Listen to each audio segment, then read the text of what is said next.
Welcome back to Lord of the Rings, the board game. We are about to, or try to, finish off Shelob's Lair.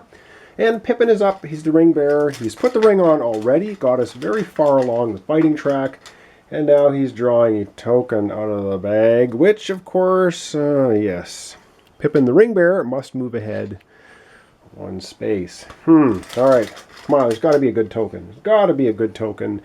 What do we get? All right, well, we get the fighting symbol, which means Pippin is going to gather a ring.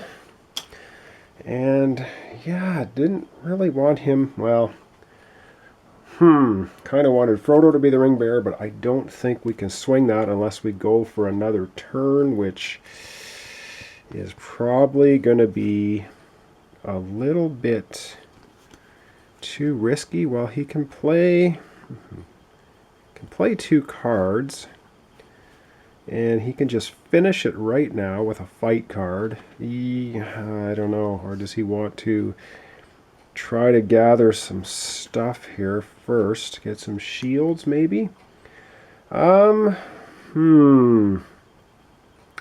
Yeah, we just really don't want another event to happen. So you know what? He's going to play one attack card and gather another ring, and that is the end of Shelob's Lair, which is not awful because we end up with a fair bit of cards, and I think heading into well, maybe not, we're going to save that. I was going to say Frodo might play his Anthelos card, but I think we're going to wait till the first turn of Mordor. Alright, wow.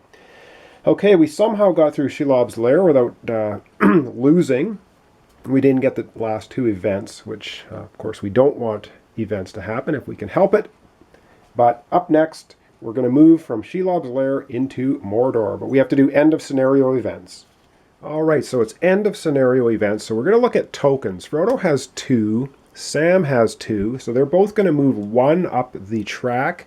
Pippin only has 1 token, and he will be continuing to be the ring bearer for Mordor, and he only has 1 token. So Sam is going to play the Athelos card, which is 1 player ignore any effects of missing life tokens only once. So Pippin doesn't have to move at all because of that, but he is going to be the ring bearer when we head into Mordor. So it looks like Sam and Frodo both need to move ahead 1 space on the track. So let's go ahead and do that. All right, so Frodo moves ahead 1, not a big deal. Sam moves ahead 1, a little bit bigger deal since Sauron's sitting on 8. So he's 3 away from Sam, 4 away from Pippin, the ring bearer, not good. 5 away from Frodo. All right, we're going to be moving from Shelob's Lair to Mordor. All right, we're entering the end game, and we're going from Shelob's Lair, and we're going to enter Mordor. So I'm going to get the Mordor board set up. We'll take a look at the events, of course, on it, the tracks, and then I think we're going to leave off this episode there. So we pretty successfully smoked through Shelob's Lair. Pretty happy with that. But of course, we're going to go to the worst board yet. So let's get to it.